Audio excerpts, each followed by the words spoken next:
Japan के एक छोटे से कस्बे में रहने वाले 10 वर्षीय ओकायो को जूडो सीखने का बहुत शौक था, पर बचपन में हुई एक दुर्घटना में बायां हाथ कट जाने के कारण उसके माता पिता उसे जूडो सीखने की आज्ञा नहीं देते थे। पर अब वो बड़ा हो रहा था और उसकी जिद भी बढ़ती जा रही थी। अंततः माता पिता को झुकना ही पड़ा और वो ओकायो को नजदीकी शहर के एक मशहूर मार्शल आर्ट्स गुरु के यहाँ दाखिला दिलाने ले गए।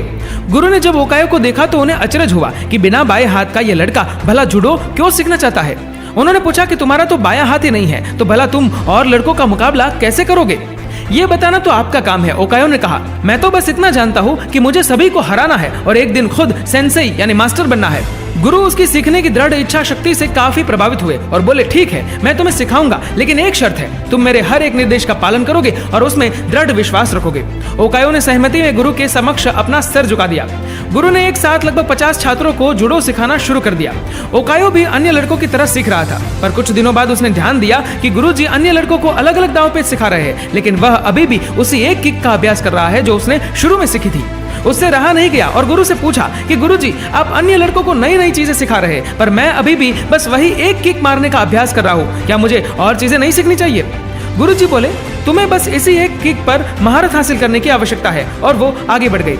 ओकायो को विस्मय हुआ, पर उसे अपने गुरु में पूर्ण विश्वास था और वह फिर अभ्यास में जुट गया। समय बीतता गया और देखते देखते 2 साल गुजर गए, पर ओकायो उसी एक किक का अभ्यास कर रहा था।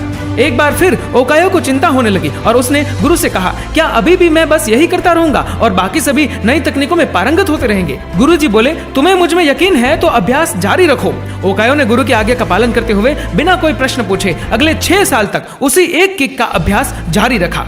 सभी को जूडो सीखते 8 साल हो चुके थे कि तभी एक दिन गुरुजी ने सभी शिष्यों को बुलाया और बोले, मुझे आपको जो ज्ञान देना था वो मैं दे चुका हूँ और अब गुरुकुल की परंपरा के अनुसार सबसे अच्छे शिष्य का चुनाव एक प्रतिस्पर्धा के माध्यम से किया जाएगा और इसमें विजयी होने वाले शिष्य को सेंसेई यानी कि मास्टर की उपाधि से सम्मानित किया जाएगा। प्रतिस्पर्धा आरंभ हुई। गुरुजी ने ओकायो को उसके पहले मैच में हिस्सा लेने के लिए आवाज दी। ओकायो ने लड़ना शुरू किया और खुद को आश्चर्यचकित करते हुए उसने अपने पहले 2 मैच बड़ी आसानी से जीत लिए।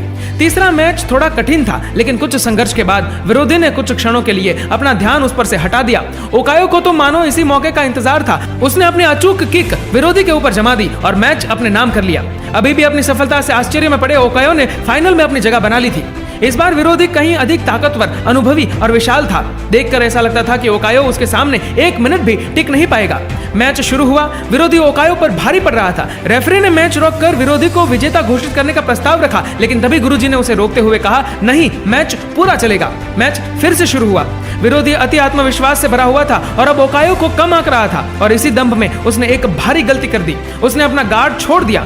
ओकायो ने इसका फायदा उठाते हुए 8 साल तक जिस किक की प्रैक्टिस की थी उसे पूरी ताकत और सटीकता के साथ विरोधी के ऊपर जड़ दी और उसे जमीन पर धराशायी कर दिया।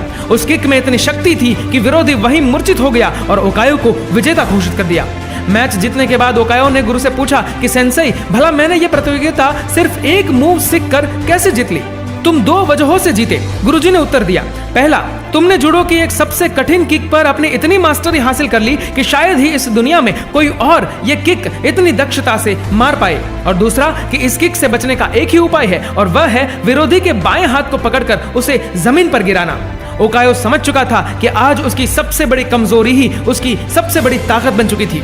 मित्रों, ह्यूमन बीइंग होने का मतलब ही है इम्परफेक्ट होना। इम्परफेक्शन अपने आप में बुरी नहीं होती, बुरा होता है हमारा उससे डील करने का तरीका।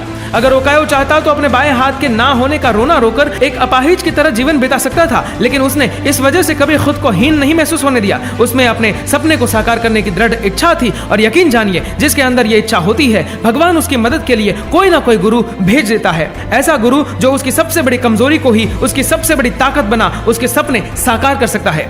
दोस्तों, अगर आपको इस वीडियो से कुछ सीख मिली हो तो इस वीडियो को लाइक करेगा, शेयर करेगा और अपने वैल्यूएबल कमेंट नीचे दिए गए कमेंट बॉक्स में जरूर लिखेगा।